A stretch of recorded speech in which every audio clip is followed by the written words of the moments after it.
Conditions May Apply by CinnamonPinecones. Read by Distracted by Books. Chapter 128. Uprooting. When Shota got back to the car, Midoriya remained quiet. He had his hands tucked under his legs, and he didn't look up at him for a second.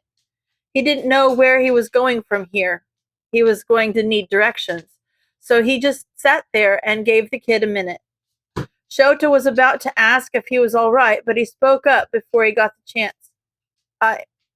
Sorry, he said, down toward his lap. He had his shoulders shrugged up protectively around his neck like he was ready to get hit again. The more he did that, the more nauseous Shota became. He had a feeling that he was going to find out a great deal of things about the kid that were going to make him feel that way before this investigation was all said and done. You have no reason to apologize, Shota insisted. I was supposed to text her, but I forgot. He argued weakly. You have more than enough shit going on right now, kid. Other people's actions are not your responsibility, and there was no harm done anyway, he returned. Midoriya didn't have a response for that, though. Shota assumed that had more to do with the fact that the poor kid could hardly force words out of his mouth than it did with him conceding the argument. He was biting at his lip as he continued staring down at his lap, and Shota wished so desperately that there was a single thing he could do to make him feel better. But there wasn't. He just needed time. I'm gonna need directions, kid, he prompted after a moment. Midoriya flinched at the reminder before sputtering out a reply. Sorry, block 12. He had been giving him turn-by-turn directions up to this point, which he hadn't really needed, but he didn't want to discourage him from talking. Now it seemed like he didn't have the strength left to force himself to speak. He was glad he set a boundary with himself there, but he wished that the whole ordeal with EY didn't happen. He had been struggling enough, and it wasn't about to get any easier once they got there. He buckled himself up and headed in the vague direction of Block 12. He probably was no longer going the most efficient route, but they would get there eventually. As they drove past decrepit buildings with caved-in roofs, he was pleasantly surprised to find a warehouse on Block 12 to be in fairly good condition. Some of the bricks had cracked, and there were craters in the walls where they had fallen, but the holes didn't seem to have gone all the way through to the inside. Midoriya was glancing around nervously, likely making sure no one saw them. It pulled at his heart to think how he must have been watching his back 24/7 for the past 4 years. It did wonders for his situational awareness, but at what cost? Park over there, he spoke up, pointing to one of the shipping bay doors.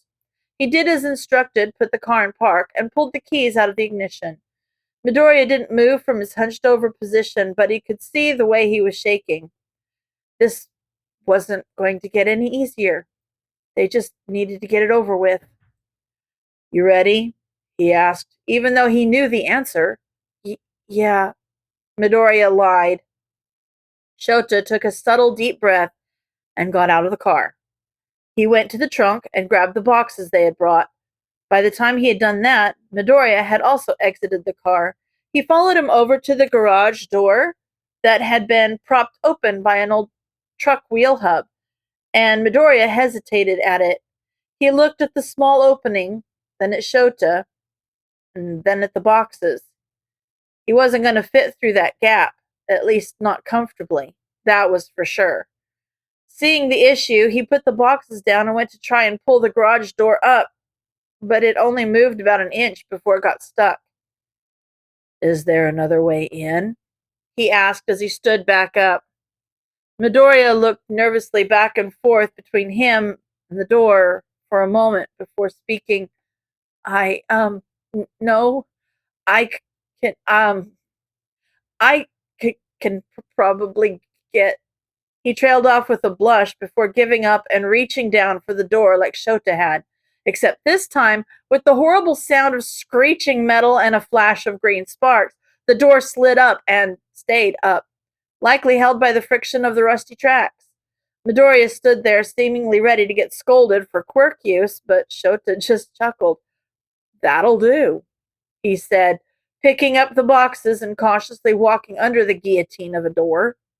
The building inside was nowhere near as bad as the last place had been. It had its own particular odor, though. It looked to have been a brewery, and it had a lingering hoppy smell to it. Midoriya walked ahead of him, and Shota noted that parts of the floor were rather sticky, which likely had something to do with the smell. There were windows lining the upper portion of the wall, so the lighting was actually fairly good, at least in the middle of the day. He could imagine that you wouldn't be able to see a damn thing at night, though. Midoriya led the way through the towering machinery toward the far end of the building and stopped in front of a large flammables cabinet. Just like he had at the garage door, Midoriya looked nervously between Shota and the cabinet before squatting down, picking up the behemoth, and pivoting it on the far 2 feet like an oversized door. Behind the cabinet was an actual door, but he didn't move to open it, so Shota waited. He dug his hand into his pocket, pulled out a key, and unlocked the door before hesitantly pushing it open. Well, if nothing else, the kids certainly seemed safe from intruders here. That was likely true of the old warehouse as well, but that was more due to most people having enough self-preservation to not step foot in that death trap than anything else. Shota's sure that was likely why he had picked it. Stairwells were far more structurally sound than most other parts of a building, and Shota didn't doubt that Midoriya was smart enough to use the warehouse's decrepit nature to his advantage. This place was far less threatening, so hiding and barricading the entrance was a better strategy to keep him safe. He was caught between being proud that Midoriya thought all of this through and being horrified that he had to do it in the first place. The room behind the door wasn't as well lit as the main chamber of the warehouse. The ceiling was lower, and the windows were thin panels at the top, likely for privacy's sake. There was enough light to see by, but half the room was still shrouded in shadow, or at least it was until Midoriya flicked the light on. Wait, what? With the room properly lit, he could see a wire leading down from one of the windows and toward what looked to be a generator or battery of some sort. His brain took a moment to catch up with what he was seeing. There was a counter along the back wall that had a mini fridge and what looked to be a hot plate. String lights bordered a good portion of the room, and a lamp placed in the dark corner covered any shadow that the string lights didn't reach. The walls were peeling, and so was the flooring, but otherwise, the room seemed fairly clean. It didn't smell as much in here, and that was a balm to his soul. There was a desk in the corner which the lamp had been placed on top of, and there was a small couch against the wall furthest away from the windows, likely to conserve heat while he slept. As he swept his eyes over the room for a second time, he noticed a cork board, or what appeared to be a cork board. It was difficult to tell with how many knives were sticking out of it. He took a step closer and saw that the board was covered with slips of paper that had names written on them, several of which he remembered from the arrest reports after the Block 8 raid. Not every name had a knife sticking through it, so he assumed those were the names of people still at large. It was a little macabre. It reminded him of how kids would ask their parents to hang their drawings or good grades up on the fridge. The fact that this was Midoriya's equivalent had him biting the inside of his cheek in an effort to hold back a reaction. Midoriya was standing off to the side, looking at him expectantly, so he did his best to shake himself out of his own head. Start getting smaller stuff or fragile things together. We'll put those in their own box, he instructed. Midoriya shuffled away to do as he was told without a word, while Shota started to fold up the boxes and tape the bottoms. Midoriya was shuffling through the drawers of the desk and pulling out kitchen implements, and Shota did his best to remain calm. How the hell did he have power here? Don't get him wrong, he was glad he did, but he was beyond confused. This place was in far better state than he had been expecting, and he was honestly impressed. The kid had built a home out of this shitty room, and Shota was glad for it. He'd been wondering how the hell he had made it through the winters, and it seemed as though he survived by being too smart for his own good. He brought a box over to the desk that Midoriya was rifling through. He shifted over to a nearby cabinet in response, and Shota tried not to take it personally. He started piling mismatched cutlery and cooking utensils into the box, but he looked up when Midoriya turned around and froze where he stood. He was holding a well-worn pot and looking between it and Shota. I probably don't need this, he said quietly. He was turning to put the pot back where he had gotten it from when Shota spoke up. You can take whatever you want, kid. We're not going to make you leave anything here unless it's a health hazard, he answered quickly. This was something Hizashi and him had talked about last night. He knew that homeless people, or even people just struggling with money, had a tendency to hoard things because there was no guarantee that they'd ever get anything better than whatever trash they had found. He had expected this, and he wasn't going to force the kid to give up anything, even if it was illogical to keep it. They could take it all back home and let him let go of things at his own pace. You probably have better pots, he argued weakly. This is your stuff. You can keep whatever you want to keep, he reaffirmed. He could see the kid's white-knuckle grip on the pot in his hands, so Shota held out the box for him to set it in. Again, he nervously glanced between Shota and the offered box before hesitantly handing the pot over. He gave him a nod and went back to packing other kitchen supplies into the box. When he got to the dishes, he hesitated. There were several chips on the surface of the plate around the edge, and the bowl had a small crack forming on it. These weren't technically food safe, but they appeared to be the only plate and bowl that he had. You have something I could wrap these in? A shirt or blanket? Something soft, he asked anyway. Midoriya had his head buried in one of the cabinets and jumped when Shota spoke, causing him to smack his head, which he politely ignored. Yeah, he replied, rubbing at the back of his head as he scrambled over to another cabinet. Inside the cabinet were stacks of neatly folded clothes and blankets. Midoriya grabbed a few shirts and brought them over to him quickly. Thanks, he responded coolly. Midoriya went back to what he had been doing, and Shota let him be. He finished packing up the box and set it aside, but didn't tape it shut yet. When he turned back around, Midoriya was stuffing his clothes into a beat-up-looking duffel bag. You have anything to add to this box, kid? It's pretty much all kitchen stuff, Shota asked, making sure he wasn't shoulder-deep in the cabinet before he spoke this time. Midoriya glanced over to two large pots on the floor next to Shota before replying, No.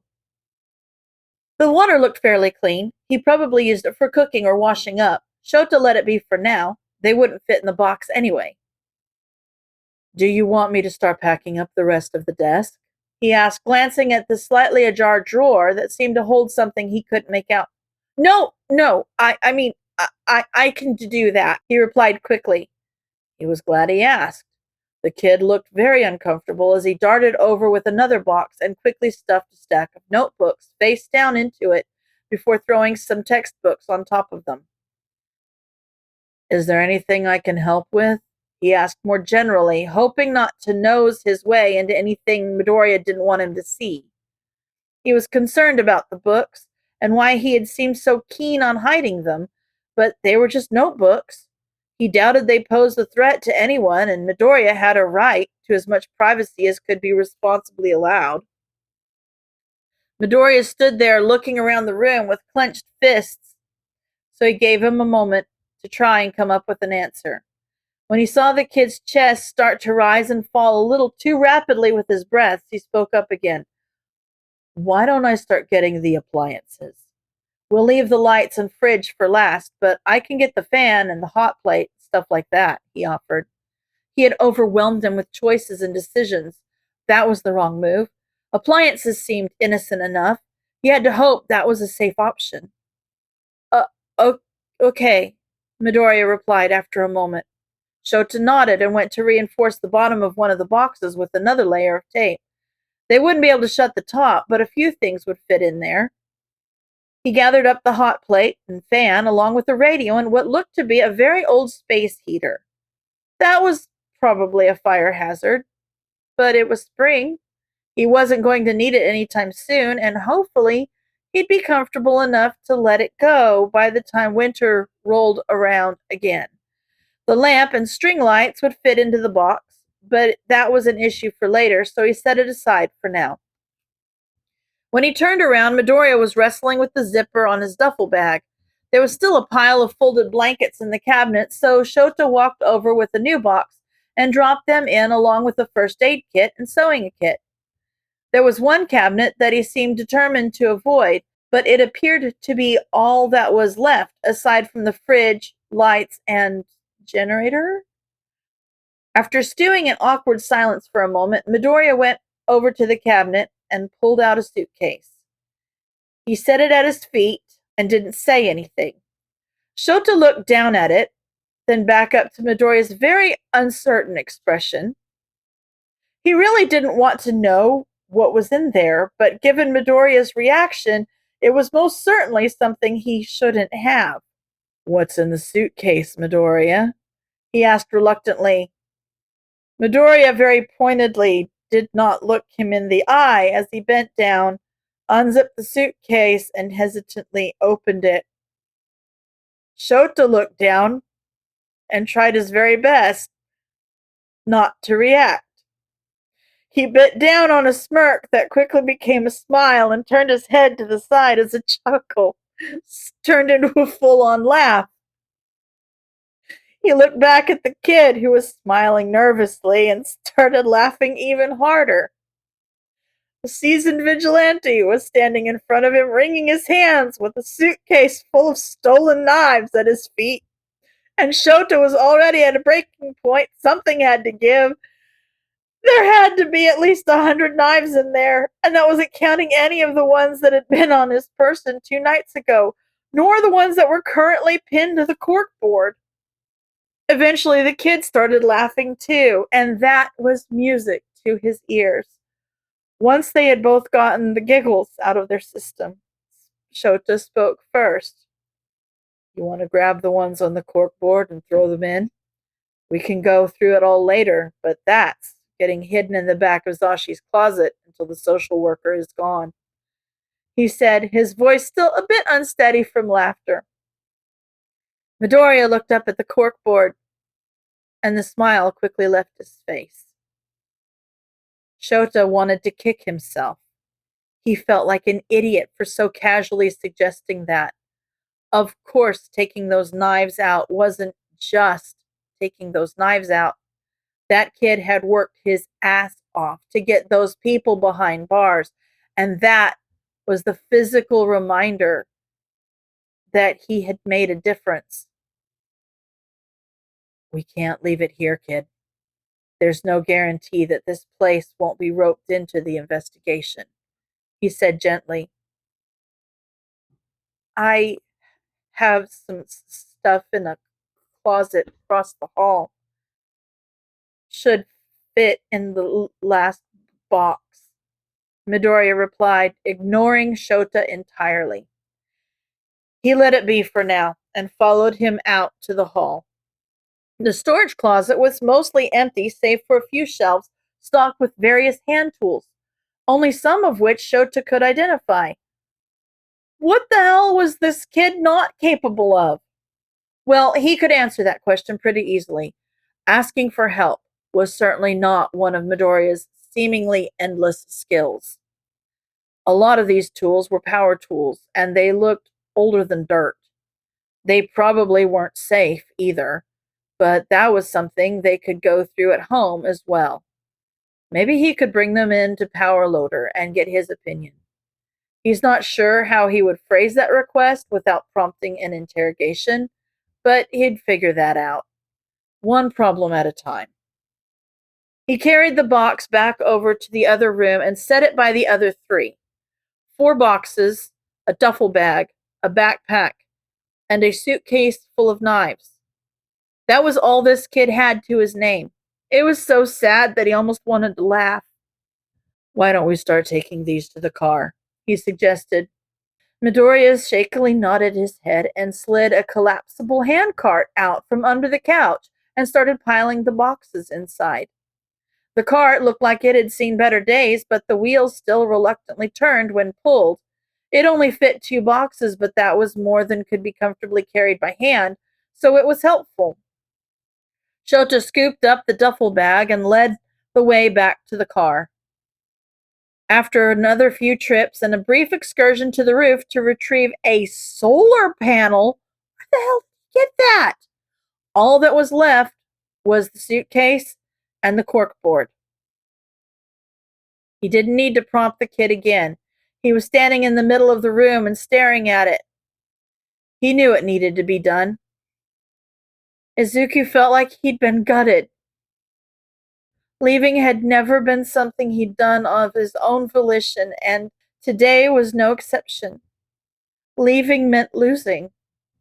Izuku had lost a lot of things in his life, but that didn't seem to make it any easier each time it happened.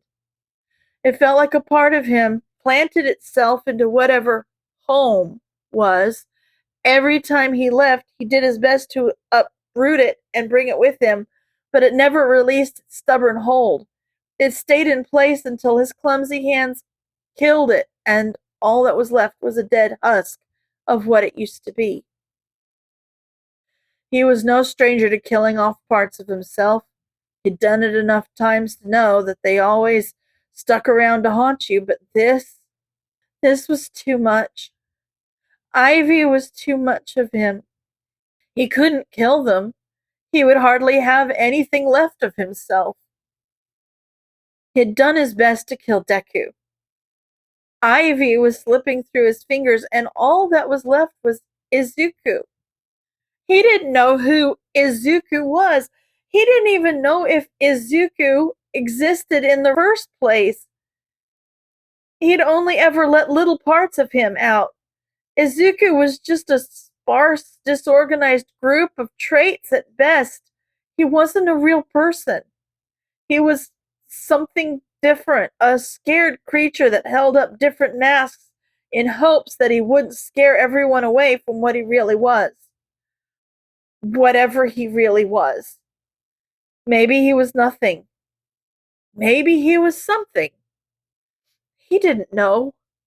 What he did know is that he wasn't anything right now. Or at least whatever he was just out of arm's reach. He didn't have the strength to move any closer. He had never felt so lost, not even the day he had left his old apartment and wandered through Uptown aimlessly. That apartment wasn't real. It wasn't his. But this was. This was his.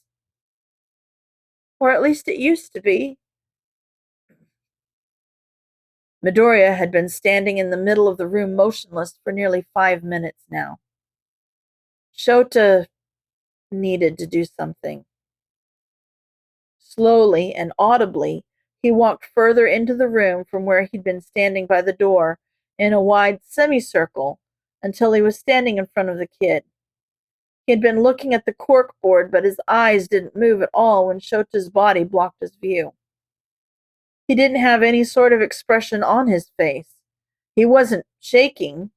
He wasn't tearing up. He wasn't doing anything besides breathing and standing. He wasn't even blinking. Midoriya. He tried to call his attention. Nothing. He was catatonic. This had been happening far too much in the past couple days. This kid needed help. Serious psychological help. Dissociating on this level was not normal. He chalked it up to the amount of stress he had been under. It usually wasn't this bad, or at least Shota hoped it wasn't. Midoriya. He tried again. Nothing. He was hesitant to touch him. He was scared enough as is, and giving him a panic attack wasn't really a better alternative to the state he was in now. Izuku, he tried, hoping for anything. He drew his brows together ever so slightly. That was something. He's not sure what that meant, but it was more of a reaction than he had gotten before. Izuku, he asked again, stepping ever so slightly closer to as he did. He blinked, and Shota noticed the barest gleam in his eye. Whether that was recognition or just him finally allowing his eyes some moisture, he wasn't sure. Izuku. His eyes went glassy, but they didn't shift focus. Shota stood there for a moment and waited. Tears started to build in his eyes and fall down his cheeks, but he didn't seem to notice them at all. His expression remained blank, and his focus vacant. He knew why people dissociated. It was because the situation they were in was too much for the brain to handle. So it just kind of turned itself off or took a metaphorical step back. Midoriya's reality at the moment was not a good place to be, so he didn't doubt that the tears meant he was coming back. He took another small step forward, now just barely within arm's reach, and crouched down so that his face was level with the kid's focus. Izuku. It took a second, but Shota saw his pupils shrink as he adjusted his focus so that he was actually looking at him rather than past him. He quickly shifted his gaze to the floor and took in a hitched and painful breath before releasing it as a barely audible cry. He immediately brought his hands up to his mouth to silence himself entirely. "Can I put a hand on your shoulder?" Shota asked gently. Midoriya flinched without him even moving and scrambled backward.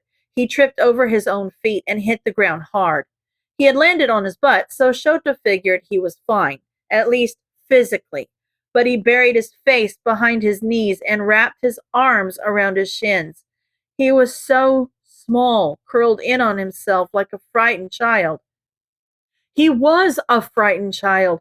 Shota was angry and heartbroken, and he had no clue what the hell he was supposed to do. He was just standing there while this kid's life fell apart, and he had to take the pieces and crush them into dust. He wished so desperately that he could sit down and help him piece it back together, but he couldn't. He would be able to help him build a new life, but he couldn't keep this one.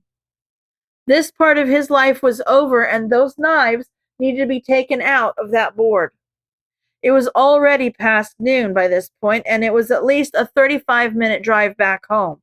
The social worker was due to show up at 2, and they needed to get his things settled before she got there.